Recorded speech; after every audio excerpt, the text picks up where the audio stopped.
Good morning, good afternoon to everyone who is following us in this fourth session on sustainable tourism, which is co-organized by the EULAC Foundation and UNDP Regional Office for Latin America and the Caribbean.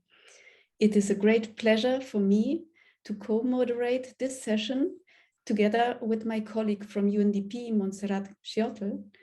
And meanwhile, people are connecting to the session through the Zoom platform. Please allow me just to give a few technical instructions and also lead you through today's agenda. Those who are following us through the Zoom platform can have access to English, Spanish simultaneous translation.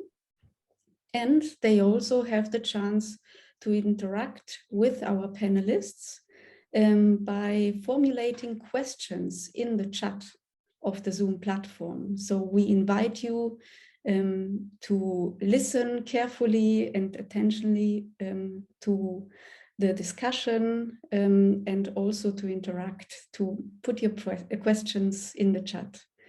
We will start off this session by introductory remarks from the two representatives of our institutions. In this session, we will hear some introductory remarks from Lies Faruqi on the one hand and from Dr. Adrián Bonilla on the other hand. And then it is our great pleasure to have an intervention by Belize's Minister of Tourism, Mr. Anthony Malau.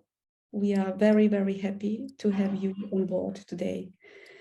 Afterwards, this session will be followed by a panel discussion, and I will pass the floor to my co-moderator, who will be moderating this session. We have excellent and great and well-knowledged panelists today for the session.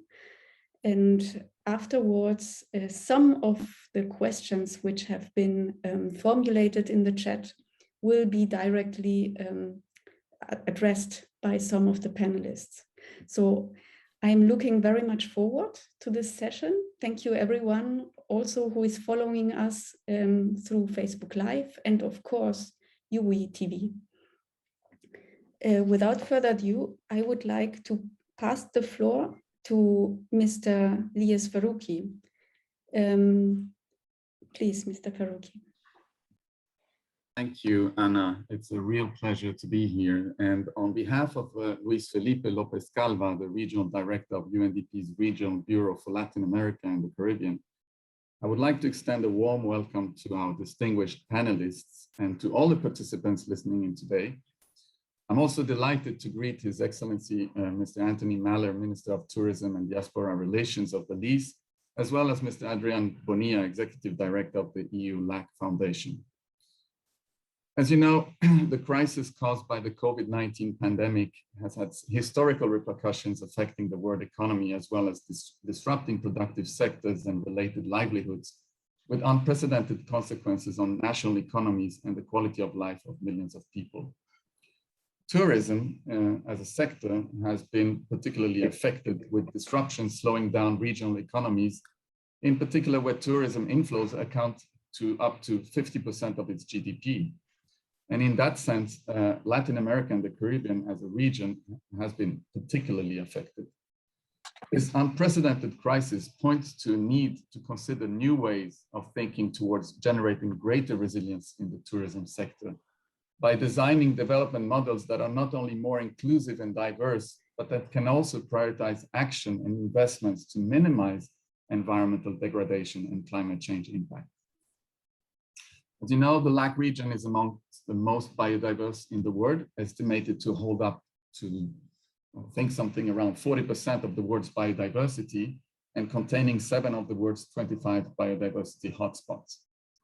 In that sense, tourism in the region is therefore naturally highly dependent on this natural capital, not only as an asset generating market and business models, but also due to the ecosystem-based services this natural capital is providing to the sector and to the communities that depend on it for example, in terms of coastal protection and access to water.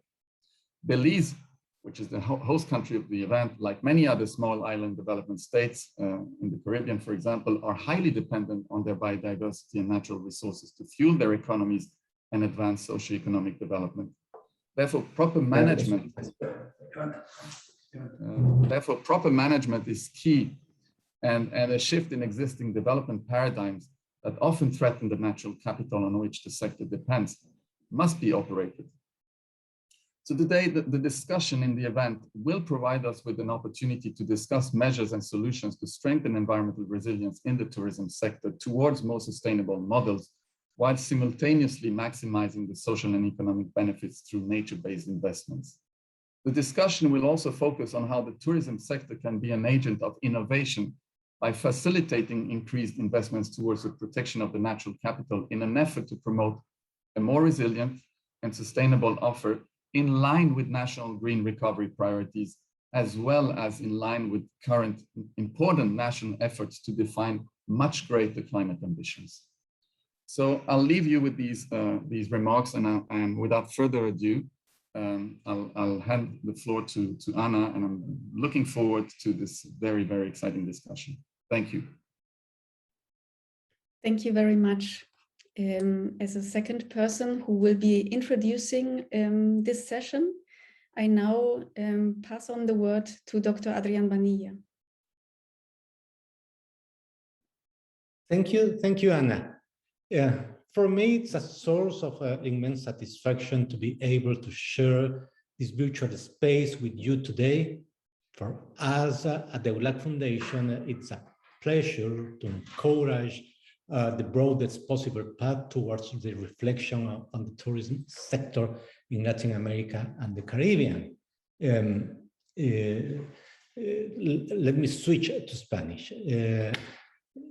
Esta experiencia que nosotros hemos tenido con el Programa de Naciones Unidas para el Desarrollo para América Latina ha sido extremadamente enriquecedora por varias razones. En primer lugar, porque ha permitido explorar el nexo, el vínculo que existe entre las políticas de desarrollo y las capacidades tanto gubernamentales cuanto de las sociedades latinoamericanas y del Caribe particularmente para resistir un evento tan dramático y de las magnitudes que ha tenido la pandemia en la región. Lo que nosotros hemos observado en toda la región ha sido un golpe económico tremendamente fuerte. Han caído los precios de los bienes primarios sobre los cuales la región levanta los ingresos fiscales y de buena parte de la sociedad. Han caído los precios de los bienes energéticos y han caído los precios de los servicios que se producen en la región. Esto ha sido particularmente intenso en las sociedades más vulnerables. Y en el sector en el que nosotros estamos en estas semanas, con esta serie de eventos trabajando, en el sector turístico, esto ha sido igualmente de forma dramática, extraordinariamente intenso, porque los viajes se restringieron, porque las posibilidades de desplazamiento son limitadas, porque las inversiones se detuvieron. Y esto es importante porque hay muchos países en América Latina y en el Caribe, pero también en Europa, que es otra de las regiones a las cuales la Fundación atiende en sus áreas de concentración, que dependen de la capacidad de brindar servicios. Entonces, en primer lugar, ha sido extremadamente interesante el observar cómo reaccionaron las sociedades. En consecuencia de esto, un segundo elemento que podríamos mencionar es la capacidad de resiliencia y la posibilidad de adaptarse a las nuevas circunstancias de varias de nuestras sociedades ha sido extraordinaria.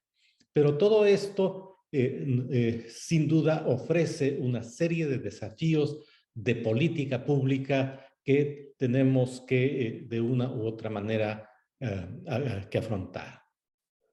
En el ámbito en el que trabaja la Fundación EULAC, que es un organismo internacional constituido por los países de América Latina y el Caribe, agrupados en la CELAC, y por los países de la Unión Europea, ¿no? Las posibilidades de generar políticas públicas y lazos de cooperación pasan por las definiciones establecidas por sus gobiernos, que se concentran en varios temas que pueden expresarse alrededor de la idea de recuperación sustentable, resiliente, sostenible en el momento actual.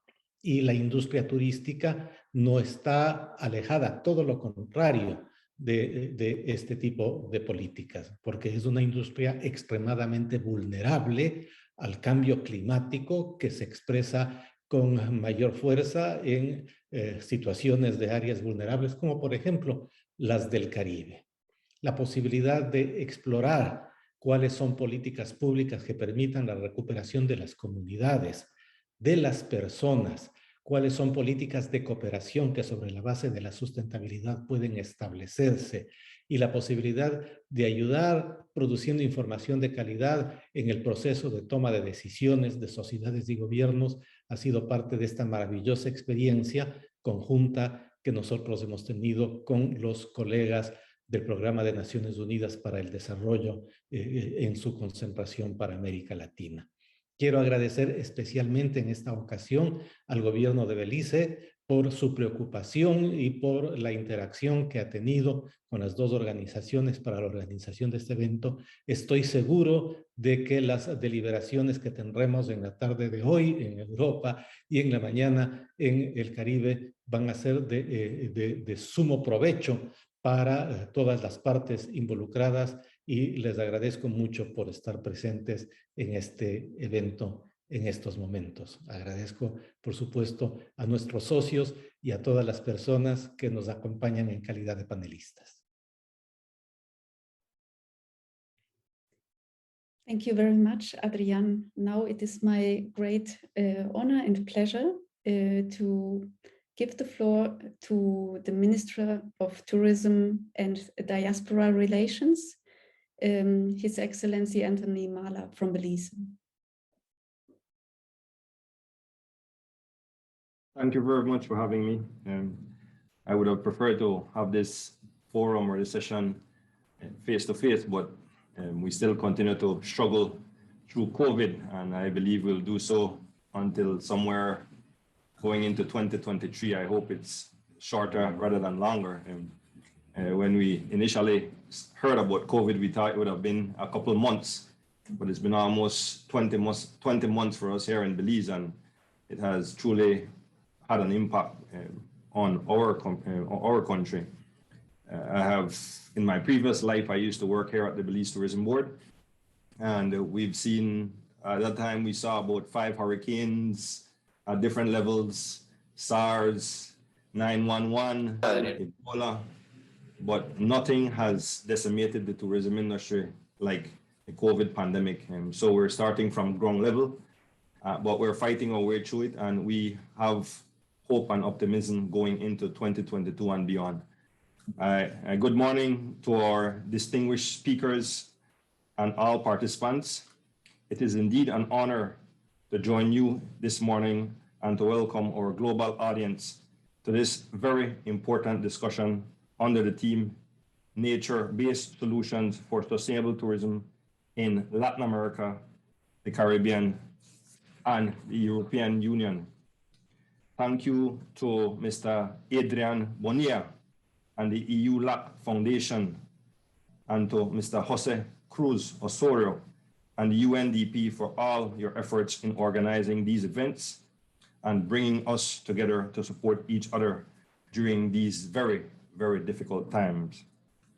Today, we have a wealth of experience on our panel, and we welcome Dr. Armstrong Alexis, Deputy Secretary General of the Caribbean Community, Ms. Misa Labarelli of the European Commission Directorate General in Brussels, Mr. Alfredo Arellano, Advisor on the Environment for the State Government of Quintana Roo, Mexico, Ms. Ana Lucia Orozco Rubio, Biofin Coordinator for Costa Rica, UNDP, Karin Berardo, of the Nature Conservancy, and I want to thank the Nature Conservancy for partnering with my government to issue the blue bond that will save us a tremendous amount of money, and we will work towards developing our country and our people. And we are joined by two of Belize's very own experts in the fields of conservation and tourism, Ms. Celia Mahong, Director of the Toledo Institute for Development and Environment, TIDE, and Mr. Valdemar Andrade. Valdemar and I know each other from like we were 13 or 14 years old, right, Valdemar? Who is the Executive Director of the Turneffe Atoll Sustainability Association, TASA. Colleagues, today more than ever, all of our countries continue to face the ongoing challenges of the COVID-19 pandemic, and our tourism industries have been the hardest hit over the last 20 months or so. But tourism is a powerhouse and is resilient in many respects, and COVID-19 has proven that. According to the United Nations World Tourism Organization, there was a 72% decrease in overnight tourism arrivals in 2020. Europe experienced a 68% decrease. The Americas also experienced a 68% decrease. In Belize, we saw a decline of 72% in overnight tourism arrivals in 2020. In fact, up to July 2021, global overnight tourist arrivals were down 80% compared to 2019. Colleagues, there is a tremendous amount of work to do, but we must join forces and do it together. Despite these uncertain times, we must remain resilient and continue to push forward. For many small developing nations, tourism is a major source of revenues and jobs. In my country, in Belize, tourism represents 40% of GDP and 40% of employment. Tourism also employs a significant number of youth and women. Our tourism industry is a pillar in our country's national development strategy, and this is very much the case across the Caribbean, Latin America, and other small island developing states. Tourism is also an important tool in promoting exchange of ideas and in promoting peace and understanding across countries and cultures. While we often focus on the economics of tourism, we likewise must pay keen attention to the social and environmental aspects of this very important industry. Issues like climate change, rising sea levels, coastal degradation, increases in sea temperature, all present real threats to the sustainability of our tourism industry and product. Just to highlight how important Belize's nature-based tourism product is, the Holchan Marine Reserve, which sits on the Belize Barrier Reef system, has seen a 196% increase in visitation from 2009 to 2019. The Belize Audubon Society co-manages a combination of 7 marine and terrestrial protected areas. Their sites have seen an almost 80% increase in visitation over that 10-year period as well, 2009 to 2019. The recent Global Climate Summit, COP26, sheds a clear light on the need for integrating nature to help address the consequences of climate change, given the role our environment plays in regulating the climate. Most importantly, COP26's decision text recognizes the critical role of nature in achieving the 1.5 degree Celsius goal and encourages governments to incorporate nature-based solutions into their national climate plans to strengthen mitigation and adoption. Leaders are finally recognizing that action to protect and restore our environment must be at the heart of our response to the climate crisis, and to forge a built environment that is more energy efficient, more sustainable, and more pleasing to work and live. The major polluters need to take the necessary steps to reduce their greenhouse gas emissions. They should provide the much needed financing to avoid to avoid the more vulnerable countries, to aid the more vulnerable countries. They also need to abide by the Paris Agreement, in which $100 billion per year was pledged to assist. If the major global polluters really take responsibility for their actions, we will not have to listen to another passionate apology from the president at COP27 in Egypt. Nature-based solutions are needed to help increase the resilience of the most vulnerable and to meet sustainable development goals. In Belize's updated nationally determined contribution, the role of nature is front and center. Within its NDC, Belize has set robust time-bound targets for the protection and restoration of nature by 2030, including the following: doubling mangrove areas under full protection, halting the net loss of coastal wetlands and key forest ecosystems, developing a national seagrass policy with a portfolio of priority areas for protection, and developing and implementing a national coral reef restoration plan. As a result, the stage is set to show how resilient the travel and tourism industry is. This is the time to look towards nature-based solutions.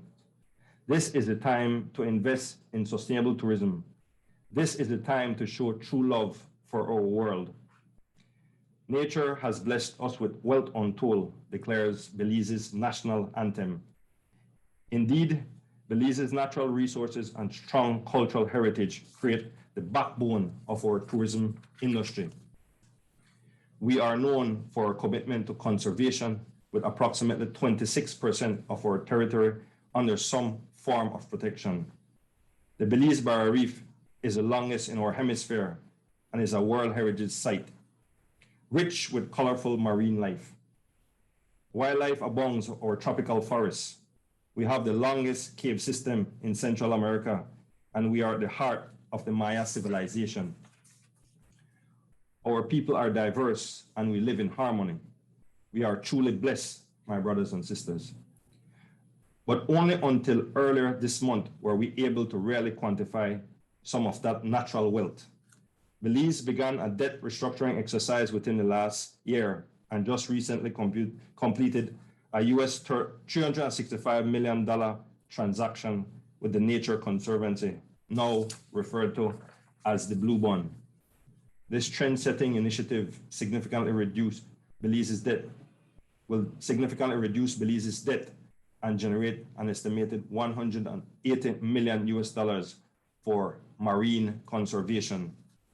This transaction supports Belize's commitment to protecting 30% of our ocean, strengthening our fisheries, and establishing a framework for blue carbon projects.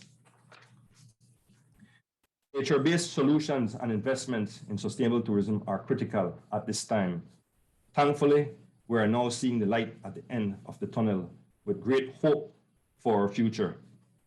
We can diversify our tourism supply, strengthen local communities, promote multi-destination and inter-regional travel, raise awareness and encourage more sustainable behavior among our visitors. Belize's National Sustainable Tourism Master Plan, which is currently under review, will speak to all these solutions. The travel and tourism industry has the potential to lead the charge for economic recovery. We call it our low-hanging fruit. The social, cultural, economic, and environmental challenges faced are real, numerous, and complex. So this is no time for the weak of heart, but tourism's resilience has been proven over and over, and we should never be counted out. Therefore, looking forward, and as affirmed by our Prime Minister, Honorable John Briceño at COP26, we all know what we need to do. We must summon the courage and moral strength to act. None of us can afford to fail. It is therefore incumbent on us in the tourism sector to also do our part in not only the rebuilding of our economies, but equally in the improvement of our social equity and in the responsibility of our tourism sector to be environmentally responsible. The tourism industry can most definitely help to lift our people out of poverty, to build bridges across socio-cultural barriers, and to reaffirm our nation's commitment to environmental sustainability.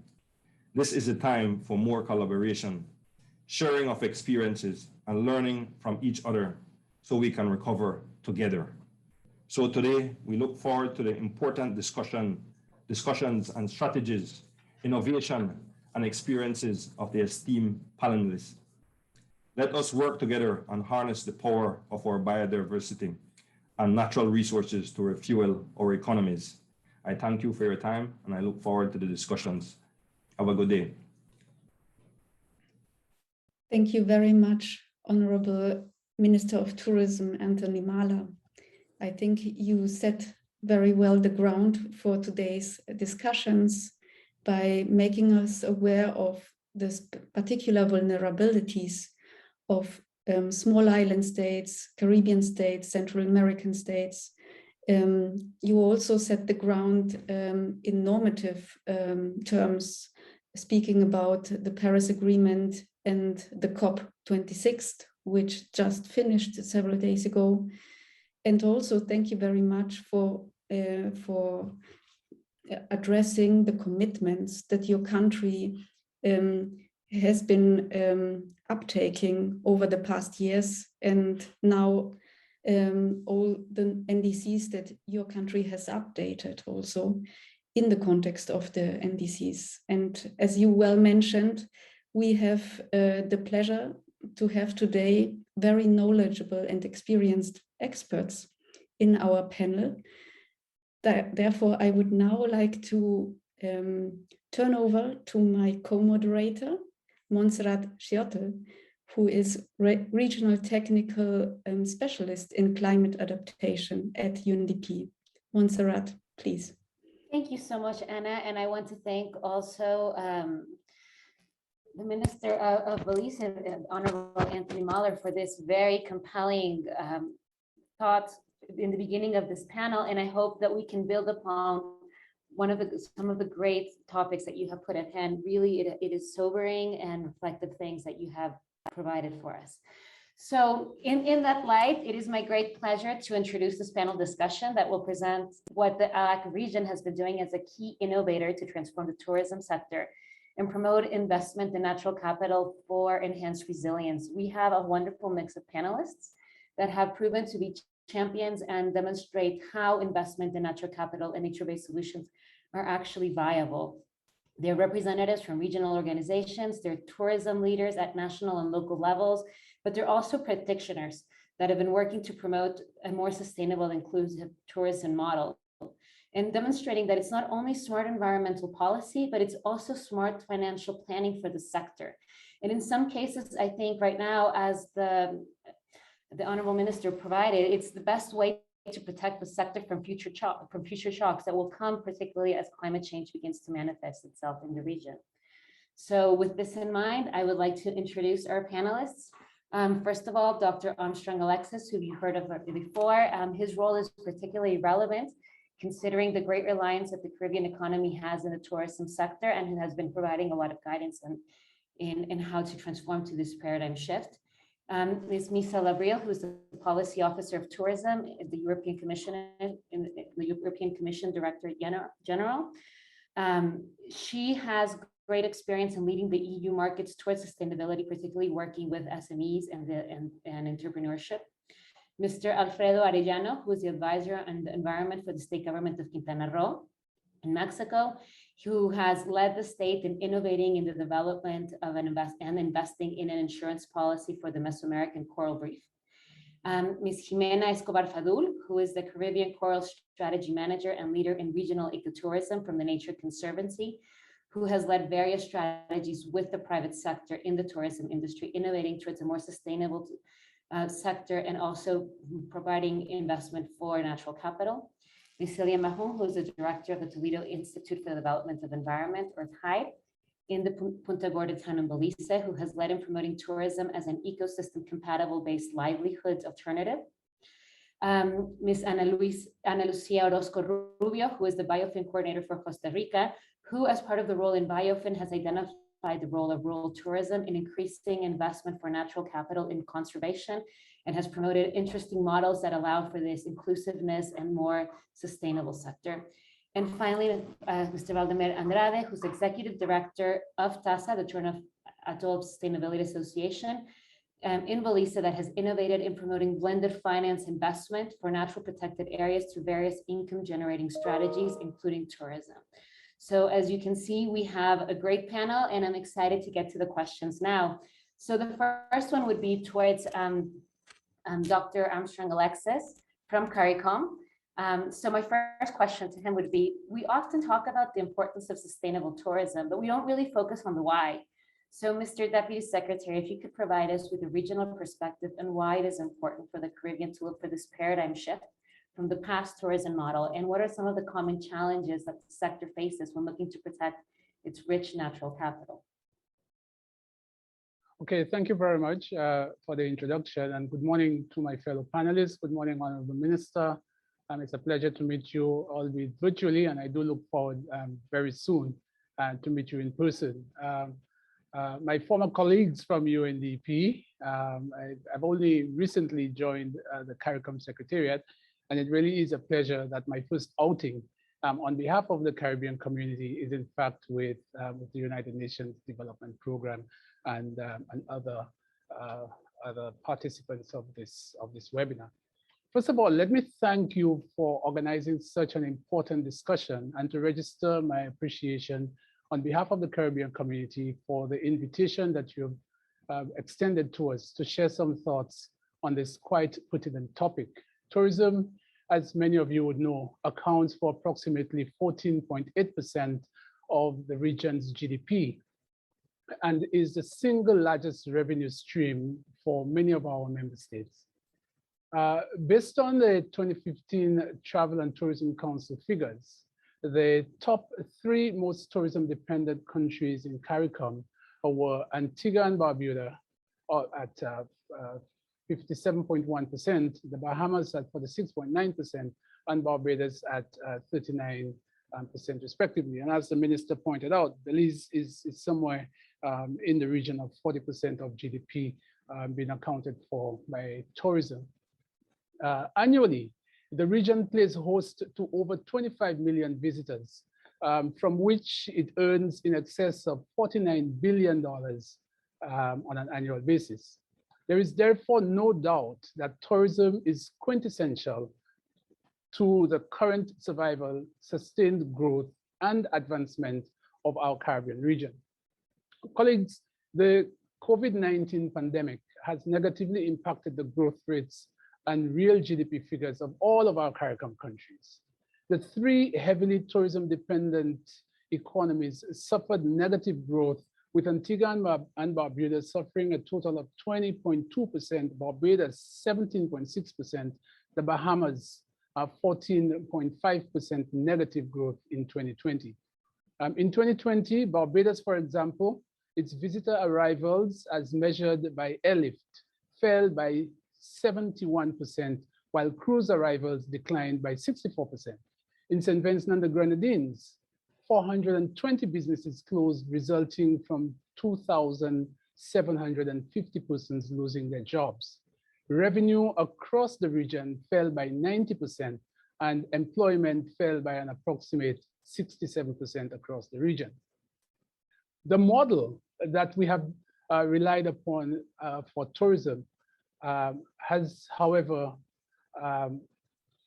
exploited the natural resources, the natural assets, such as our beaches, our underwater habitats, our natural sites, such as the Pitons in St. Lucia, the Blue Mountains of Jamaica, and Harrison's Cave of Barbados. This model presupposes that sun, sea, and sand were the natural capital that places the Caribbean at the forefront of global tourism. But as small island developing states, we are all too familiar with the vulnerabilities that are associated with climate change. Our region is one of the least contributors to carbon emissions, Yet we are identified as being amongst the most vulnerable to the impact of climate change.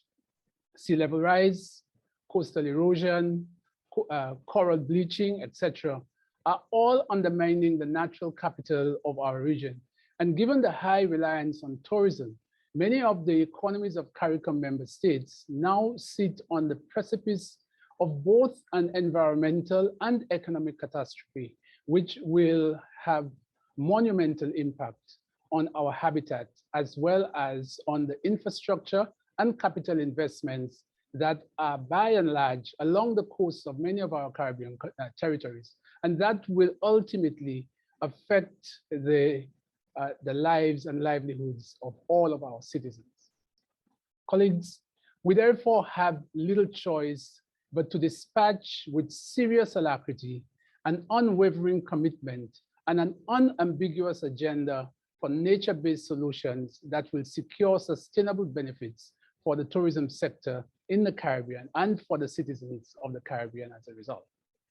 We are mindful that we face some challenges.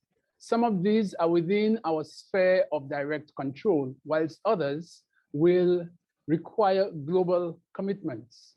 Coming up on the heels of COP 2016, I want to posit that the primary challenge that we face is the reticence that accompanies commitments to cap global warming at 1.5 degrees above pre-industrial rates.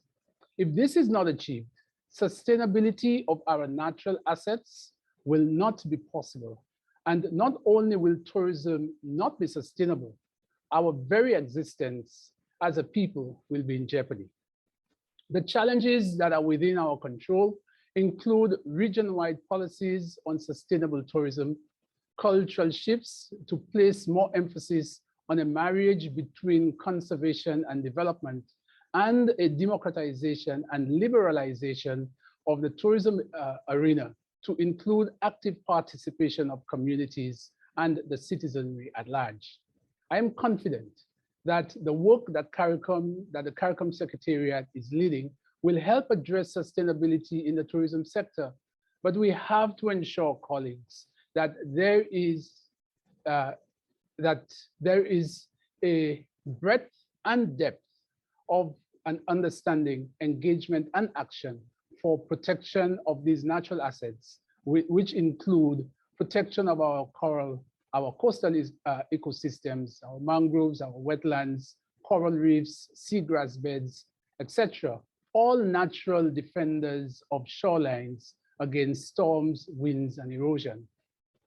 If the existential threat of the associated impacts of climate change are not addressed, however, our local efforts will not be sufficient to protect us, and our nature-based solutions will ultimately and systematically be undermined. I thank you. Thank you so much for such a wonderful response and for highlighting why it is important for us to protect our natural capital, not only just because it is a tourism asset, but also because we really need to create this protection within the region, but also the responsibility of everyone to act within a global concerted effort, because or else the efforts will not be enough. This is interesting. And with this in mind, I would like to move to the question to Ms. Misa Labril, who is, of course, the policy officer in tourism from the European Commission Directorate, because I think they have wonderful examples and they can kind of provide a little bit of what they have done and what the effort has been done by the EU to address this global call for change. So Misa, the EU is often considered a leader when it comes to promoting environmental best practices and guiding these industry standards that Mr. Alexis was mentioning. So your thoughts on what has been particularly effective in moving the tourism sector in the EU across a more sustainable pathway? What have some of the EU done to create these guidances and also to change this culture? And how have this worked to address some of these challenges that have been presented by Mr. Armstrong? Your thoughts would be much appreciated. Thank you so much, everybody, and thanks for having me. Y gracias a todo el mundo para la invitación. It's really nice that we get to talk across the ocean, and as much as I would like to continue in Spanish, I haven't spoken Spanish in a long time, so forgive me, but voy a continuar en inglés. I do have a lot to say, and I wish we had more time, but we don't. So I would like to really zoom on 3 aspects that I think come together, really are pushing towards a transition, a transformation of the sector. We call it the ecosystem, the tourism ecosystem in the EU. And if there are questions after that, that's fine, it's even better, and we can go into details. First of all, the European Commission doesn't have the power to regulate tourism. This is with our governments, okay? So we work with them, but we do have the power. The European Commission is a big animal, so we have many services, and I'm talking to you from the service working on small and medium enterprises, entrepreneurship, and tourism, among other sectors. Other services, though, have the power to set rules. And as you know, we have set out a very ambitious strategy with new rules. That's called the Green Deal. And the Green Deal is going to, according to the Green Deal, we want by 2050 to be, we want to be climate neutral. And that's, I know that as I say it, I know that you're probably thinking that's utopia, but we are setting out a number of strategies under this umbrella to take us there. And the strategies encompass, if you Google it, you will find strategies for biodiversity, for plastics, for packaging, for food waste. You will find smart and sustainable mobility, smart and sustainable supply chains, rural development. There's all sorts. There's green finances for which we're pushing for, and there's also the industrial strategy that will take us to transition all of our sectors of our economy towards becoming more green and more digital. Okay, so we are changing the rules. That's what we can do, and that's what we call an enabling framework. So essentially, we're not focusing on tourism, we're changing the rules for the entire economy, because that's our way forward. And now, more on tourism, if you want to Google Fit for 55, you will find that the Commission has decided to be a bit more pushy and a lot more ambitious than just the Green Deal, and has decided then as it comes to climate, to transport, and to energy, some rules need to be revised a bit earlier than that. And what we want to do is to cut emissions in the transport sector. And again, please consider that in the EU, transport and buildings, these account for 95% of our emissions. So we want to cut that down by 55% by 2030, which is, 8 years from now. And I talked to the transport sector. I was in a meeting last week with, the cruising as industry and the aviation industry, and they are having a hard time on this one. This is a very hard one, but they are changing. So this big ambitious plan is pushing them to change business model to the point that Vueling, that's an example, Spanish airline Vueling, last week has for the very first time flown an entire route from Barcelona to Sevilla on sustainable aviation fuel. This is a very first, and we're very proud of it. And when that flight landed, I was on panel with the Vueling CEO. So it was, it was a big commotion. It was good. It's a good change. So change is happening. And that's because the Commission as a whole is working across sectors. Now on tourism, because I don't want to buy too much time, but on tourism specifically, what we're doing is we're setting up a new vision, a policy orientation. I told you we cannot make rules, but we can direct the policy guidelines, because we have the support of the governments and the parliaments. That's how we get things done. And in January, keep your eyes open. In January, there'll be a new document, a new working document. We don't know whether it's a strategy or an action plan or what name it's going to have, but it's a new vision for tourism 2013. And in that document, sustainability is our war horse. It's what we push for first and foremost. It's not just that, but there will be targets for 2030, how to get there, so actions, and how to measure it, indicators. Okay, so what we want is, this is the problem, this is where we want to go, this is how we do it. And some examples, like all the strategies I mentioned before, they'll be translated for tourism in that document, and there will be actions for us, the Commission, because there's a lot more that we can do, for the governments, for the destination and the destination managers, and for the industry, for the business, private and public sector. And we're also hoping for commitments, concrete commitments to move on in that direction. I mentioned destinations, and we we know we have a lot of good practices in Europe, across the EU, and we try to recognize them. So we have a couple of competitions that go on every year. One is strictly on sustainability, and it's only for, sorry, someone is calling me. And it's only for small towns, and when they win, they become a sustainability pioneer for that year. So for 2022, a small town from Denmark has won, Middelfart, and we expect great things for them, and we will give them visibility, so you will hear about them. We have other competitions where we evaluate not just sustainability as green, but sustainability is smart. So the cities that have won this year, they are the capitals of smart tourism. What they do that's better than all the others, they are inclusive. So what they do, they change the pattern of governance so that the destination managers are not just doing marketing, they're actually doing management. So they talk to regional authorities, to the private sector, to the universities, and they come together and they manage a strategy so that, you know, the local communities are involved. And they actually ask them, how much tourism is acceptable to you? How much is sustainable? How can we make it more sustainable, you know? And I mean, this is essential. This changing pattern is, you know, an innovation. So that's something else that we do, and we do it every year. The new capitals, by the way, are Valencia in Spain and Bordeaux in France. So we're very proud of them.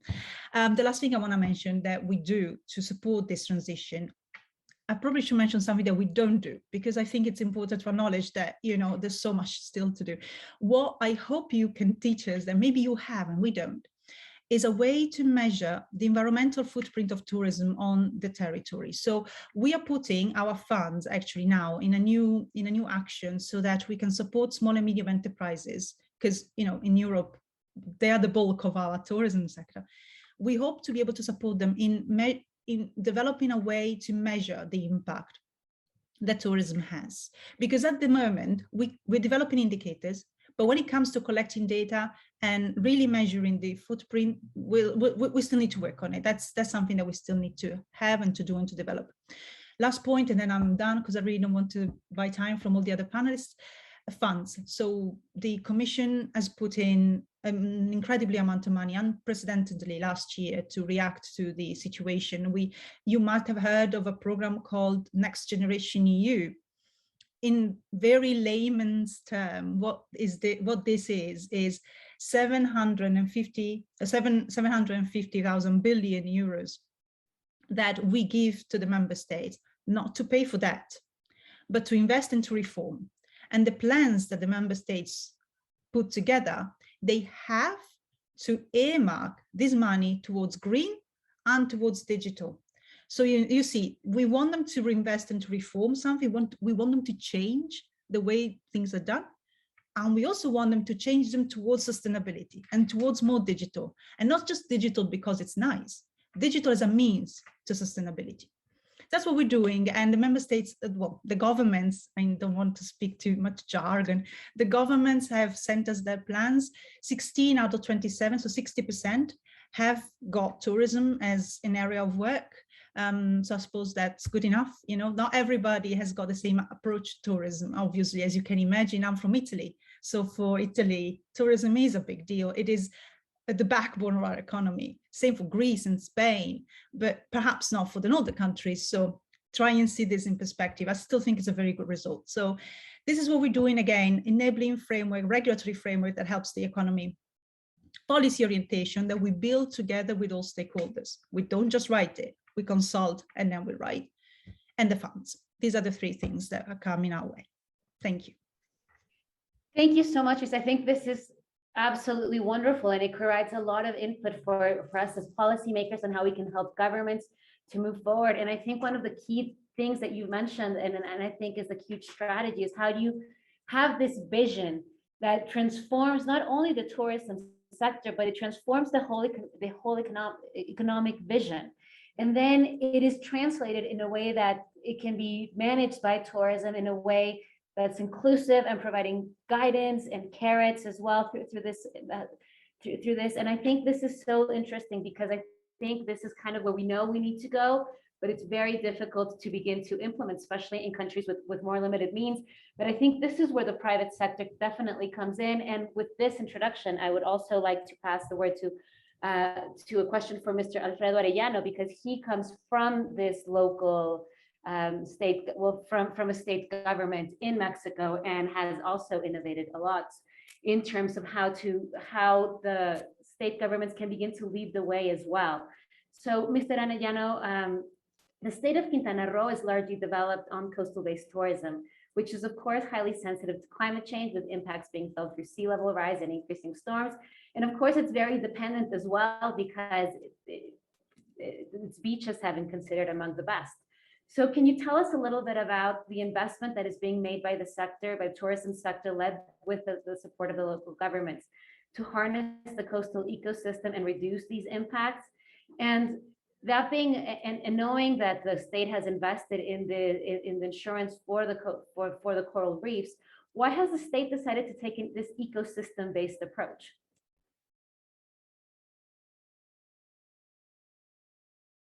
Sí, muchas gracias. Buenos días.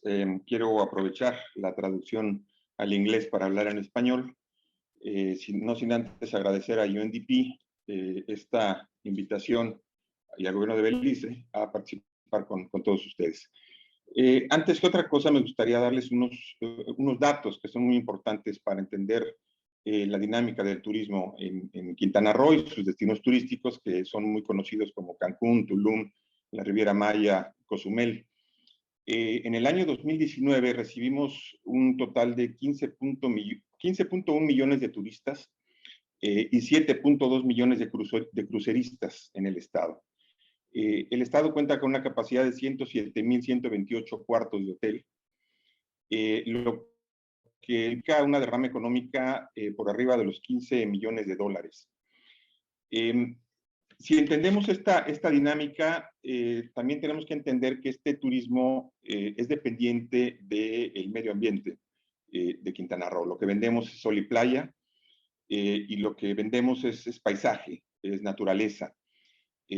Entonces, hay que tener es importante, pues, desde las estructuras gubernamentales, entender que los servicios ecosistémicos que brindan los arrecifes de coral, los manglares, las selvas, las dunas costeras, tienen una importancia importantísima. Y también en los últimos años hay que reconocer el papel de los gobiernos subnacionales en este sentido. Tradicionalmente en las costas, en los mares de México, el gobierno central, el gobierno federal, es quien tiene el mayor mandato hacia ello, pero en los últimos años el gobierno del estado ha estado impulsando un papel más preponderante, más importante en el desarrollo de instrumentos y en la conservación de los elementos naturales.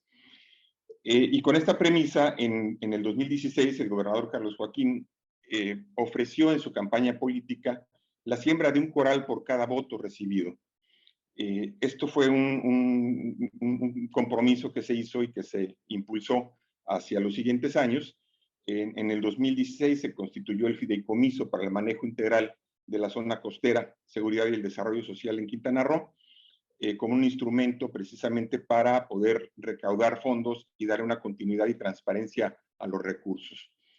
Hacia el 2019, gracias al apoyo de The Nature Conservancy, la reaseguradora Swiss Re y con la información que habían generado las instituciones de investigación en torno a la importancia del arrecife y a los daños que huracanes, tormentas generan hacia ellos, se pudo definir y diseñar un seguro paramétrico. Voy a explicar brevemente cómo funciona este seguro paramétrico.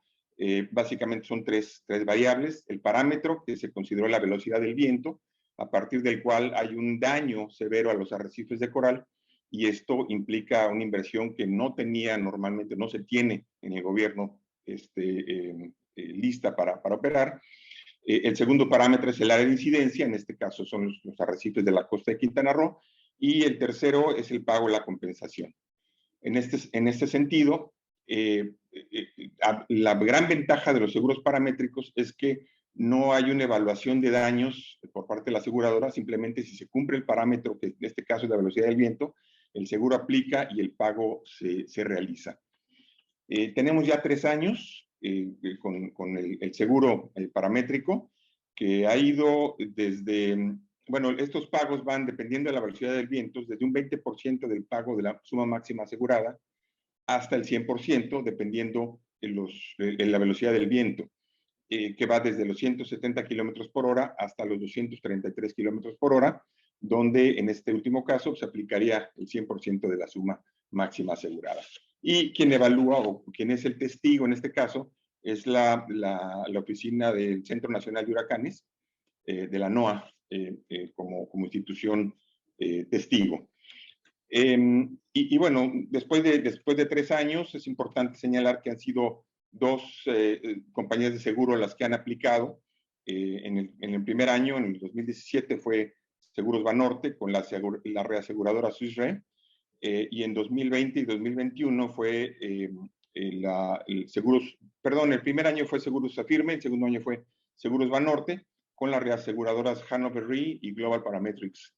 En el año pasado, en 2020, con el huracán Delta, que registró vientos sostenidos de 185 kilómetros por hora, se detonó un pago de 17 millones de pesos, equivalente a unos $850,000.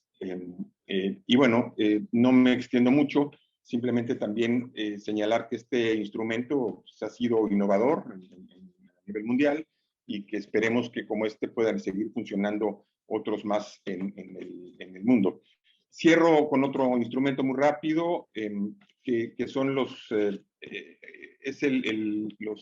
derechos de saneamiento ambiental, que es un instrumento que a nivel de los municipios costeros del estado se ha estado implementando ya hace un par de años para atender temas como el arribo de sargazo en las playas del Caribe, para la atención de residuos sólidos y otros temas ambientales en la costa. Este se aplica aproximadamente $1 lo que se cobra por noche de hotel a los turistas, y esto se está implementando, insisto, para temas de medio ambiente. Muchas gracias.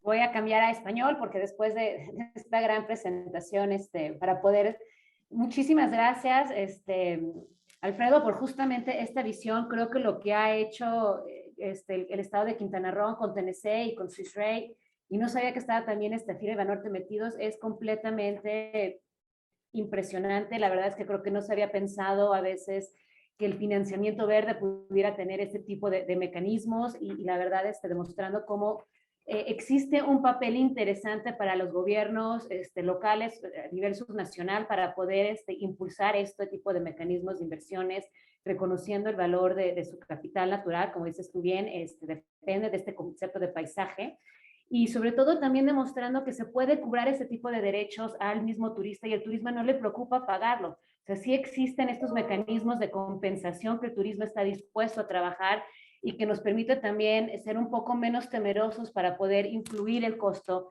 del capital natural y su saneamiento dentro del turismo.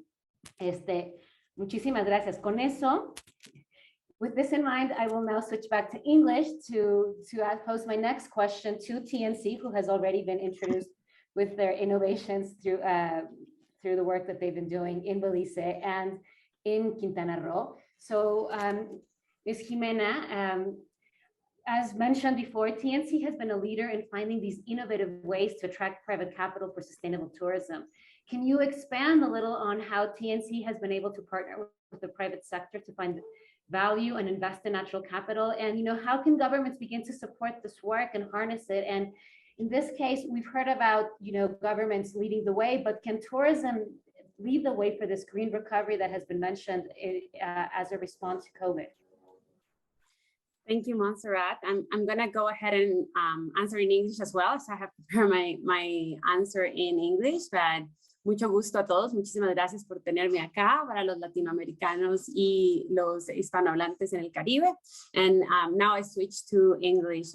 So thank you for the opportunity to be here today and talk a little bit more about how TNC has been contributing to sustainable tourism with innovative instruments. So there have been already mentioned 2 clear examples how TNC is working to mobilize capital to conservation. One of those mentioned by the Honorary Anthony Miller from Belize Ministry of Tourism about the blue bonds or debt conversion deal in Belize. The transaction refinances more than 500 million in sovereign debt to provide 180 million to marine conservation initiatives, all tied to agreements to achieve 30% protections of Belize's coastal marine habitats, including a large portion of the world's second largest barrier reefs that, as many of you know, is in Belize. Another example has been introduced by Mr. Alfredo about the insurance, the Reef Insurance instrument that we have developed in collaboration with partners in Quintana Roo, Mexico, to contribute to coral restoration through an insurance mechanisms with the tourism sector and this trust fund. So to not repeat myself with these two examples, I'm going to talk a little bit more about other projects we have been carrying around in the Caribbean on top of these two that were already mentioned. So TNC recognizes that working with the tourism sector in conservation is a win-win opportunity. We are aware the Caribbean region is heavily dependent on the tourism sector, which most of these happens in the coast. Over 25 million tourists a year visit the region, this insular Caribbean, with a great majority spending most of their time in the coastal areas. Therefore, the tourism is a key beneficiary of natural and the coastal marine environment. So the Nature Conservancy has led a study where we quantify the value of coral reefs contributing to the Caribbean economy through tourism. Based on this study, we assess that tourism contributes about 15% of the Caribbean's GDP and 13% of jobs in the region, and these are direct jobs. So this places the tourism sector as a key beneficiary of the natural capital, which could provide an incentive to invest in it, right? So this is particularly important after the COVID-19 pandemic and the efforts to the green recovery. This was demonstrated by a study led by Booking.com, which is also a partner of TNC on this topic. They developed a study this year where they gather information from about 29,000 travelers across 30 countries. And this indicates that the COVID-19 pandemic has been a crucial tipping point for travelers to truly commit to sustainability. From the responders, 83% showed that they were interested in sustainable travel. So these heightened the incentives of the Caribbean tourism industry to get engaged, or the world tourism industry to get engaged in sustainable travel and marine coastal conservation. So we do believe that investment from the private and public sectors will be key contributors to achieve our conservation goals in the world and in the Caribbean, particularly on my experience, as that's where I work most. Now we have an exciting window of opportunity to work with the tourism industry to develop new practices, integrating specifically coral reef conservation and restoration, and we have been working in that in the Caribbean region. Based on that window of opportunity, I'm going to share with you two examples of projects we are currently running in the Caribbean. One of them is partnered with Booking.com. Booking.com is very interested in sustainable travel, and with this project with what we call regenerative travel, which is more than sustainability, right? Like it's contributing to conservation, to restoration with hands-on experiences. So they have provided funded as well as capacity for a project in the Dominican Republic to develop tourism experiences with local stakeholders, this with the diving centers. So we basically are developing experiences with the tourism sector contributing to coral restoration. We're doing that in a way that we're ensuring that local partners are engaged, that the activities are based on the best available science and practices, and that these experiences are also marketable experiences, that these add up value to the local diving center that is implementing these experiences. This is an example, again, how Booking is very interested in contributing to sustainable tourism with like specific projects on the ground. Second example I bring today is our partnership with the Caribbean Hotel Tourism Association, or like CHTA, and TNC. Currently, we do have a memorandum of understanding with the Caribbean Hotel Tourism Association, basically focused on how can the tourism and conservation work together to contribute to natural capital. And as part of this partnership, we are currently running a project funded and in partnership with the UN Environmental Program, or UNEP. And this project is focused on assessing challenges and collective opportunities to improve the reef health and support COVID recovery. So right aligned to this panel. So with this project, we conducted a quantitative and qualitative public opinion research among key leaders and stakeholders across the Caribbean region. Based on the research, we have identified needs and opportunities from the tourism sector to be able to implement conservation and restoration projects. We see that there is an interest already in the tourism sector to implement this project. They are already doing some of these coral restoration projects, but there is very little capacity, technical capacity, most of it, into implementing this project. So we, based on that need, we have been developing guidelines to accompany these implementers into the, developing, designing these restoration projects. So lastly, regarding your the question, the part of the question about governments, the government recognizes that tourism, and most of it, the connection with the natural environment, is an important contributor to local economies. I think this has been widely shared and is obvious to all of us. Additionally, there are international commitments, right? And many of the, at least Caribbean countries, are committed to SDG 14, specifically on marine environment. As I see it, and this is a little bit of my personal opinion as well, is basically a lot of the challenges and barriers include capacity. There is not capacity within the governments or local partners to implement green recovery on the ground. And that's where we are really working to build that capacity and accompany like new sectors that haven't thought about conservation and that they don't have the technical capacity to implement this project in a sustainable and efficient way. With that, I close, Montserrat. Thank you. Thank you, Jimena. This is really exciting work. And my first follow-up would be if you could, in the future, share with us all of these great market studies and the ecosystem valuation study, because I think this is something that not everyone has in the radar. And I think it's key to creating this streamlining vision and demonstrating that it is feasible, as the EU has done. So thanks for that. And I think also it points to a way where everyone has an idea. So it's not only, there is an appetite by the private sector, as you've demonstrated, but there is this great capacity gap. And as development practitioners, I think we have a great role in ensuring that the private sector does not go in alone, and it's not just greenwashing, but it really does create this value added for ecosystems, for natural capital, to ensure this resilience. So with that being said, I would like to ask now my question to Ms. Celia Mahung, who is the director of TIDE, and has demonstrated a really interesting study of the role that ecotourism has in creating these ecosystem-based compatible livelihoods, and demonstrating that there is this space for new tourism paradigm that is inclusive, it protects natural capital, it ensures local economies. So how can, I mean, I know that TNC has demonstrated, but from your experience at this much more local level and with this great ambition, how can both conservation and tourism coexist? And how can we deepen this symbiotic relationship to create this, to motivate tourism as a provider for investment for natural capital? Ms. Celia, to you. Thank you and good morning. Thanks for offering the opportunity to me for sharing.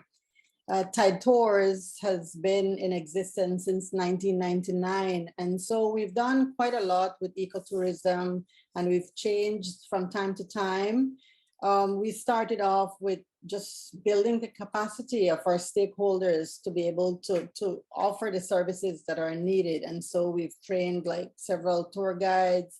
We introduced fly fishing in southern Belize, in Toledo in particular. We did lots of trainings in customer service, food preparation, bartending, but we quickly learned of the importance of providing tools for trainees to be able to work immediately after training. Initially, we developed like day packages based on the natural capital in southern Belize. So we offered fishing, snorkeling, diving, river tubing, visits to archaeological sites, waterfalls.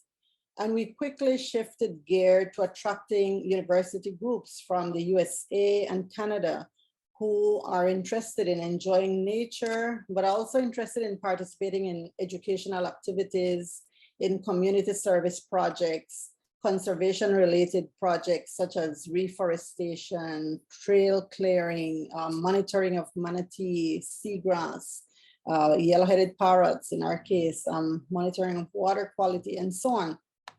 And so, can conservation and ecotourism coexist? We believe that the answer to that is yes. We have seen ecological and economic benefits from conservation and ecotourism.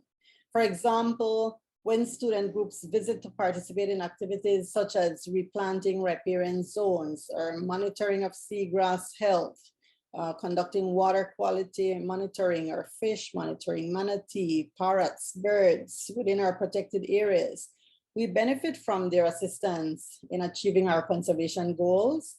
Students gain skills and experience and also feel good about their contribution to conservation. So, and of course, our locals benefit from the services that they provide because we ensure that we continually involve them. So there is a win-win situation. However, we must plan and monitor the activities to achieve common goals. We constantly need to plan and monitor. And we also need to be mindful of carrying capacities of our protected areas, mindful of target audiences that we engage. It's not every group that comes that has, you know, the same goals and objectives as we do. And then we need to constantly ensure that locals benefit. Gone are the days when protected areas cannot accept people to benefit from them. Visitors do not always want to participate only in restoration projects. They also want to visit the protected areas that are rich in biodiversity. So protected areas managers have a role to play in managing the resources. With COVID-19, we saw additional pressures on our protected areas, increased number of fishers, hunters, and people who are involved in logging. So we must be careful about managing the use within protected areas. For example, if we take a visitor snorkeling, they need to see fish, healthy coral, and other marine life for them to have a good experience. In order to maintain biodiversity, there needs to be like adequate management of the area. In the case of fisheries, in Belize, we have a new fisheries bill. We just need now to implement it and invest in resource protection. Research shows that biodiversity attracts visitation. So once locals see benefits from conservation and tourism, they become stewards of the natural resources. On the weekend, I was in Placenta, which is not too far away and has become a very attractive destination in Belize. And I decided to go on a just quick fishing trip with a guide. And within 3 hours, you know, we were able to catch, I'd say 6, you know, good sized fish. And the guy was like, you know, we really need to protect this area to make sure that we can continue to make a livelihood from this area. And I was like, yes. So this is the Placenta Lagoon, by the way. So if we take visitors out fishing, for example, they want to have a good experience. And so for them to be able to catch a fish, the area needs to be managed adequately. If you take a visitor to see wildlife tracks, for example, it's important for them to see wildlife or at least the tracks of wildlife. And again, it takes management for that to occur. So how to deepen our coexistence of nature and tourism? I would say ensure that our management plans consider both biodiversity and local community participation, providing livelihood benefits to local communities while reducing economic inequalities. Communicating health benefits derived from being in nature. Work on behavior change among locals and visitors for deeper appreciation and care for nature. Constantly monitor and evaluate both positive and negative impacts of ecotourism.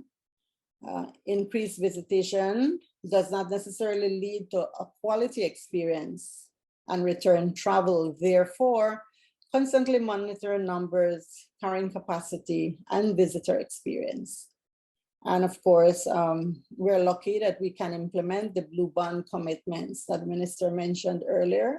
So we need to just begin implementing those like now. Thank you very much. Thank you so much, Celia, for this really interesting take and highlighting how, I mean, these win-win situations can occur, but only if there are these management plans and these monitoring capacities demonstrating the role that we have to create capacity in being able to monitor, but also these partnerships with regional and maybe local research institutions to create this greater awareness that it's not only quantity, but it has to be quality as well. And we need to be aware a little bit what Misa was saying on what is the carrying capacity, how much can the area really manage and create this experience that this does not mean that revenue is less. In fact, it can be more, but it also allows to create this resilience. So I think this is something that we all keep when we're looking for this model. So my next question would go to Ana Lucia Orozco, who is a biofin coordinator for Costa Rica.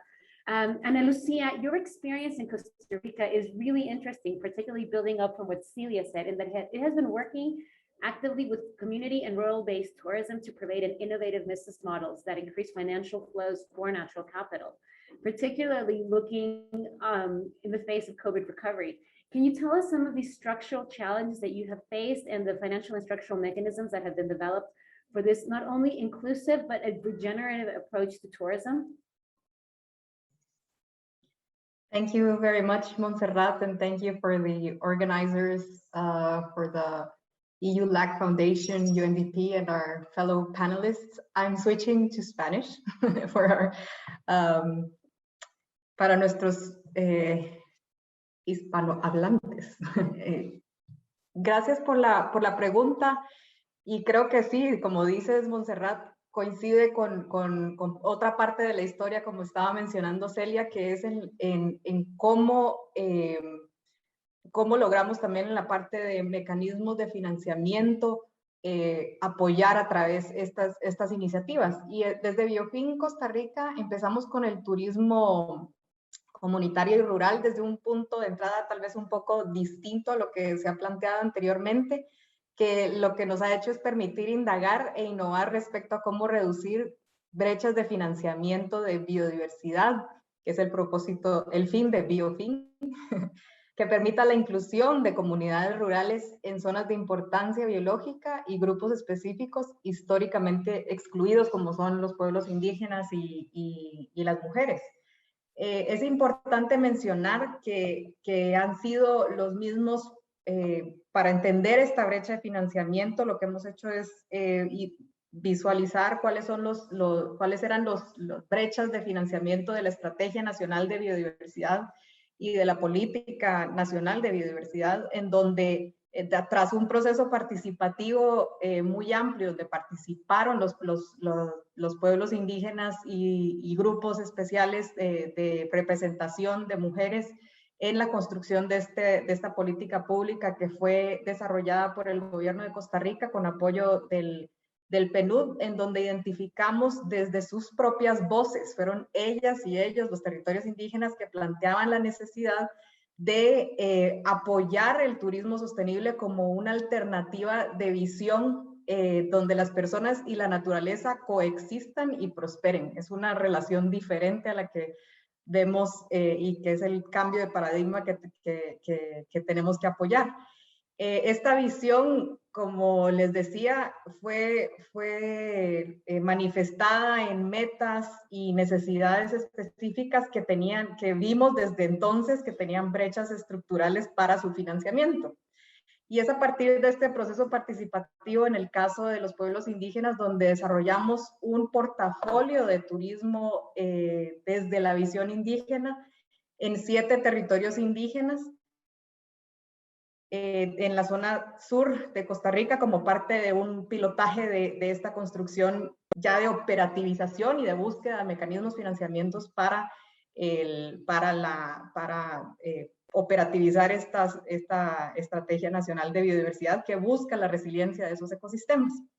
También en la parte en paralelo, se estaban desarrollando análisis de brecha de acceso de mujeres para financiamiento en los sectores relevantes para la biodiversidad o de la naturaleza. Y es también en este proceso que vamos simultáneamente pues generando también este proceso para los mecanismos de financiamiento. Es importante mencionar que previo a la pandemia ya habíamos visto, y creo que muchos de nuestros compañeros panelistas nos han compartido sobre las brechas estructurales que coinciden con brechas y deudas de desarrollo. Por ejemplo, mencionemos solo uno crítico que creo que todos compartirán en común, ¿verdad? Para el acceso de financiamiento en particular, son los pueblos indígenas y las mujeres los que tienen una brecha respecto a la tenencia de la tierra, por ejemplo, que es la base de muchos de los mecanismos de financiamiento tradicional. Y como han mencionado también, esa temporada de visitación cero y caída drástica del turismo ha afectado a todas las empresas de turismo en general, pero sobre todo ha tenido efectos devastadores sobre las empresas, los emprendimientos pequeños, que no necesariamente tampoco cuentan con estos mecanismos para ser resilientes, para reinventarse frente a estos nuevos retos, y que de pronto dependían quizás algunos nichos de mercado muy específicos para el turismo internacional, por ejemplo, pero cómo reinventarse frente a una posible apertura del turismo nacional. Es por eso que todo nuestro trabajo en Biofin Costa Rica está centrado en esta solución financiera en particular, o este paquete de soluciones financieras en particular, en reducir esa brecha de inversión de biodiversidad y a la vez brindar herramientas para resiliencia e innovación del sector de pequeños emprendimientos turísticos para sobrevivir y también lograr prosperar en el contexto actual. También busca un cambio de paradigma respecto a las organizaciones de base comunitaria, de manera que den un salto desde lo que conocemos como grantpreneurs hacia un verdadero entrepreneur, ¿verdad? Y para darles mecanismos financieros concretos que estamos trabajando y que ya hemos iniciado o ya hemos corrido implementación, estamos apoyando para turismo sostenible, estamos apoyando primero o desarrollando en conjunto con socios una incubadora de turismo sostenible para territorios indígenas. Esta es desarrollada con nuestro socio del Sistema de Banca para el Desarrollo, con apoyo del Consejo de la Comisión Nacional para la Gestión de la Biodiversidad, la Mesa Nacional Indígena de Costa Rica y otros actores, tanto a nivel nacional como local, y la cual va a contar con una primera edición a inicios del próximo año. Todavía estamos en diseño y generando esas condiciones que permitan sobrepasar esas barreras estructurales y lograr pues empatar ese anhelo con generar herramientas de innovación.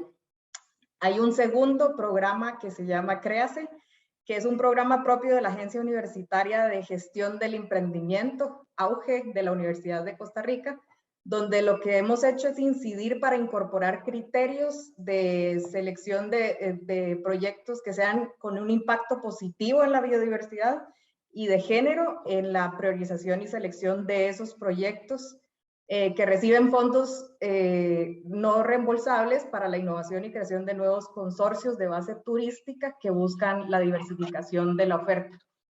Un tercer ejemplo es enmarcado en un programa más amplio que les mencionaba al inicio, que busca reducir esas brechas de género en los sectores vinculados con la naturaleza, áreas protegidas, en la parte agrícola, en turismo sostenible, pero específicamente para las mujeres, y se llama el marco del programa es Más Mujeres, Más Natura, que hemos apoyado también desde Biofin, y en ellos hay un mecanismo, un crédito específico que se llama Mujer Natura, que ha sido diseñado junto con nuestras socias de la Fundecooperación para el Desarrollo y que tiene financiamiento privado. Y se trata de un microcrédito específico para mujeres con modelos de negocios que hacen uso sostenible de la biodiversidad lo cual incluye, como les decía, el sector turismo y es de pequeña escala. También es importante que esto ya tiene un mecanismo de aval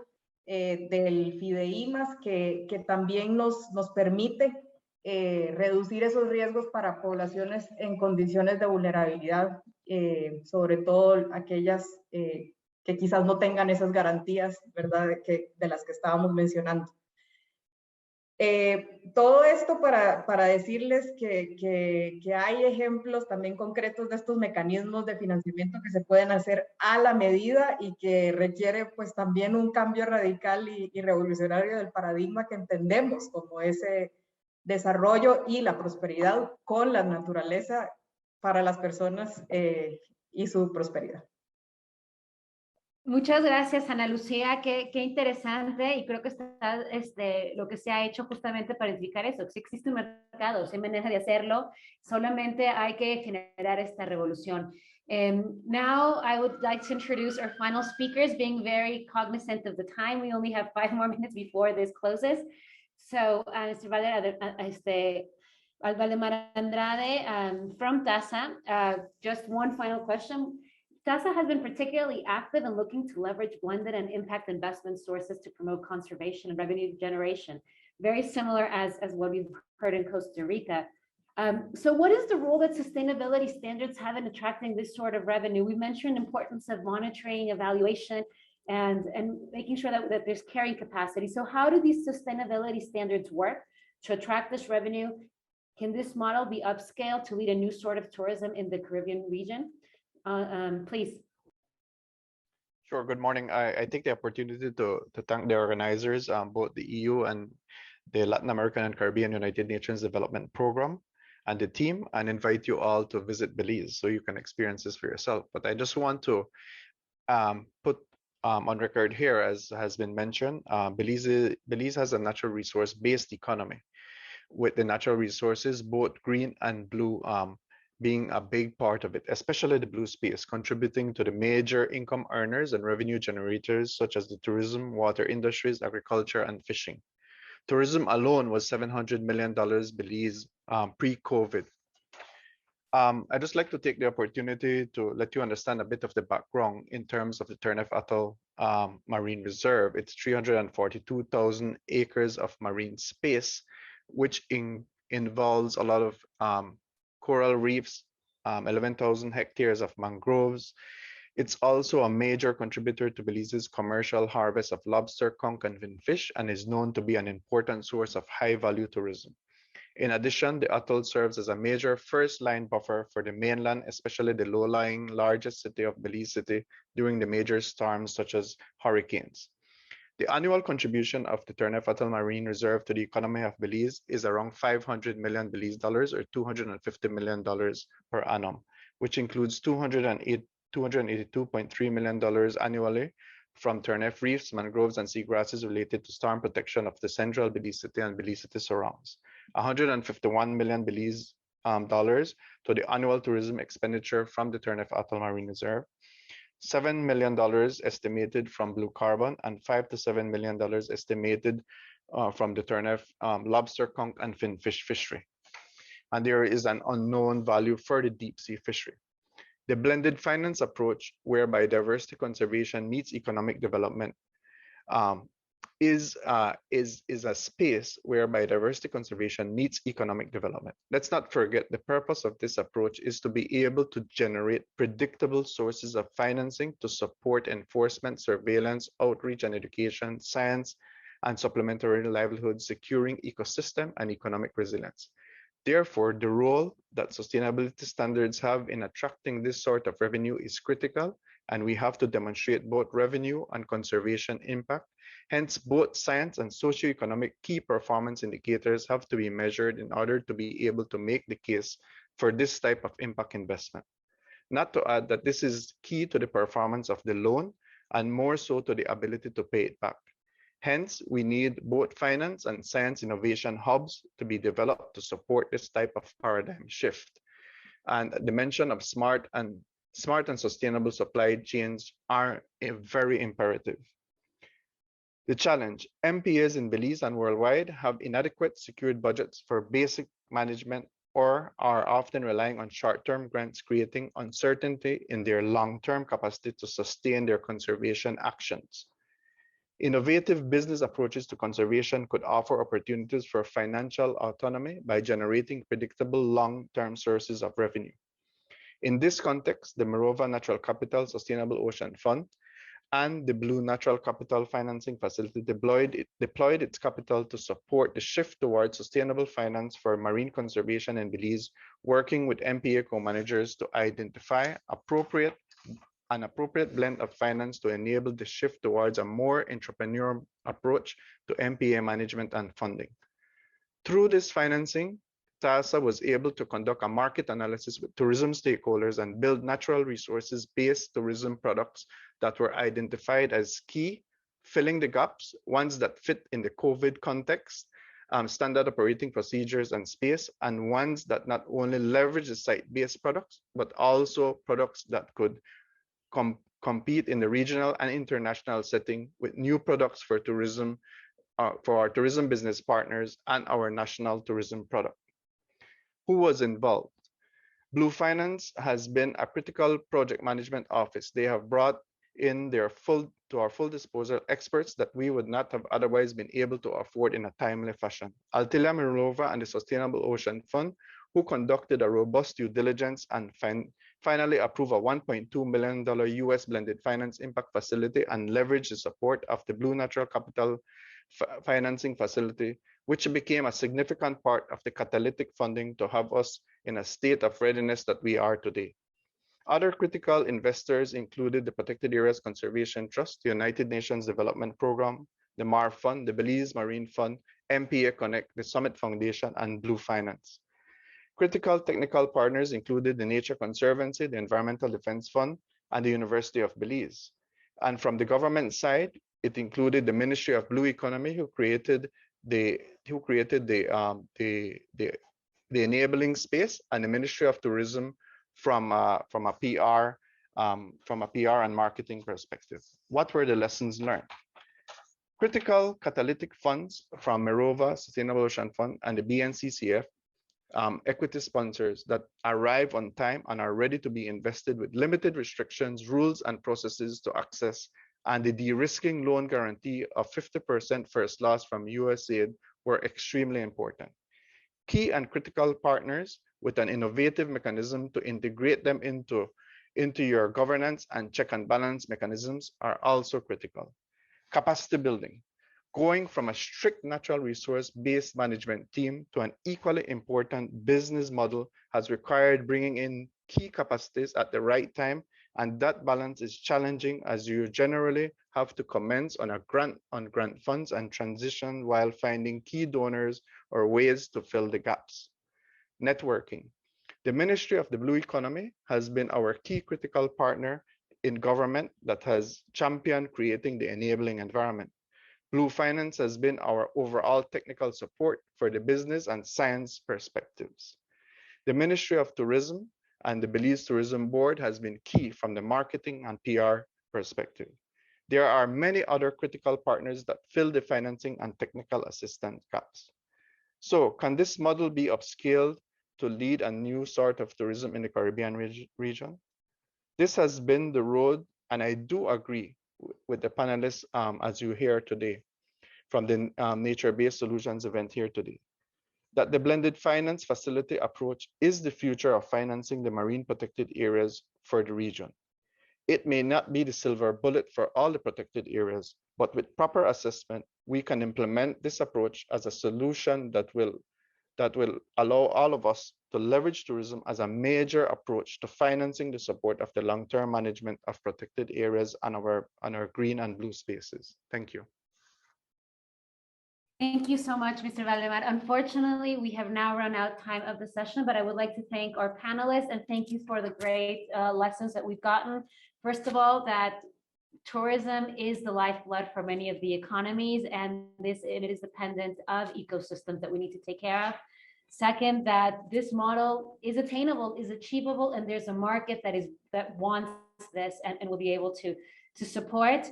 the importance of monitoring, creating strategic partnerships to ensuring that there is local capacity and the information remains local, and that there are funds, and that there's different types of funds that are required for each stage of it. And we just need to identify these different entry points for inclusivity to make sure that these models are relatable for everyone involved. So I think with this in mind, I would hand it to Ana to close up the session. Thank you so much. Thank you very much, Montserrat. Thank you also from my side to all the speakers, all the panelists of this event. I think all of you provided very, very interesting examples, practical examples, strategies on how to achieve win-win solutions between tourism on the one hand and ecosystems on the other. Thank you very much for this. Thank you also for attending via the chat the questions that have been asked from the audience. From my side, there is also just one information more to give. This was the fourth of a total of 5 sessions on sustainable tourism. The 5th one will be held on 3rd December. And the focus theme of this 5th sessions will be employment resilience and social protection for sustainable tourism. Please be also informed that all the sessions can be viewed on the YouTube channels, both of the UNDP Regional Office for Latin America and the Caribbean, and of the YouTube channel of the EULAC Foundation. So make sure to pass on the word and to promote also among the people who you know who are interested in this topic, this series.